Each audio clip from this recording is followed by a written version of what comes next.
So part A then gives us this diagram, a circle centre 5, 6 passing through the point 12, 7, and asks us to find the radius of the circle. So we need to find the length of the line joining A to P. So using Pythagoras, this is going to be the square root of 12 minus 5 squared plus 7 minus 6 squared.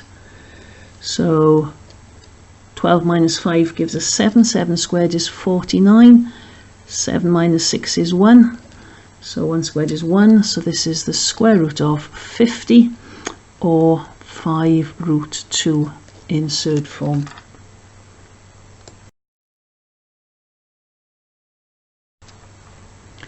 Part B wants the equation of the circle, so x minus 5 squared plus y minus 6 squared is equal to r squared, and r is equal to 50. So there's the equation of the circle. Part C then wants us to find an equation of a tangent at A. So you need to remember that the gradient of the tangent is perpendicular to the gradient of the radius joining P to A.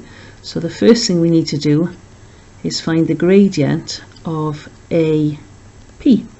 So this is going to be the difference in the y's, 7 minus 6, over the difference in the x's, 12 minus 5. So the gradient of AP is 1/7. Therefore the gradient of the tangent is equal to minus 7. And then using y minus y1, so y minus 7 equals minus 7 x minus 12, we have an equation of the tangent. You can leave it in that form. It doesn't say to put it in any particular form, so that one is fine.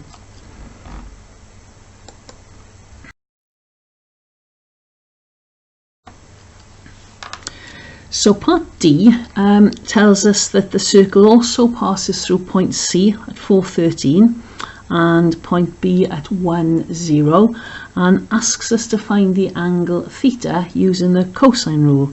So I've labelled up my sides here. Remember, the side is opposite the angle, so this is side C, this is side B, this is side A, and what I need to do to start off with is find the lengths of all the sides.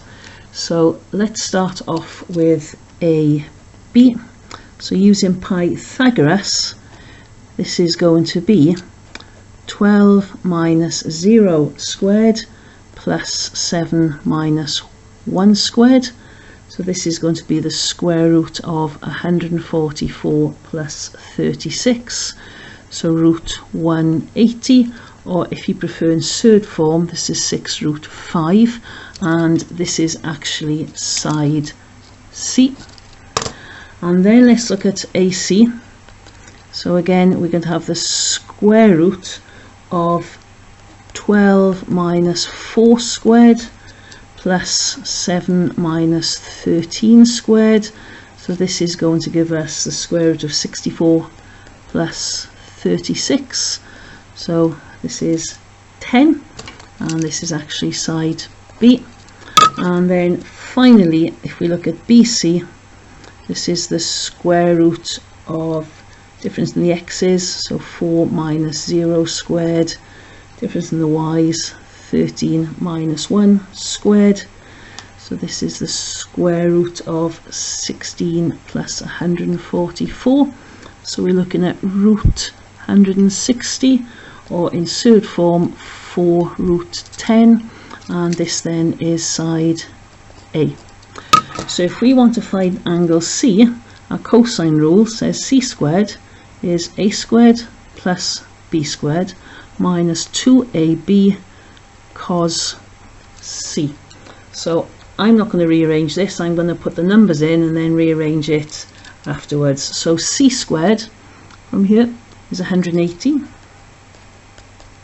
a squared is 160, b squared is 100 minus 2a, that's 4 root 10, times b, which is 10, times the cos of theta. So 180 is equal to 260 minus, if we work all this out, we end up with 80 root 10 cos theta. So 80 root 10 cos theta is 260 minus 180. Cos theta is then going to be 260 minus excuse me, 180 divided by 80 root 10, and cos theta here, if you put this in your calculator, comes out to be 0.3162. So inverse cos this, and theta comes out to be 71.6 to the nearest 0.1 of a degree, or 3 significant figures.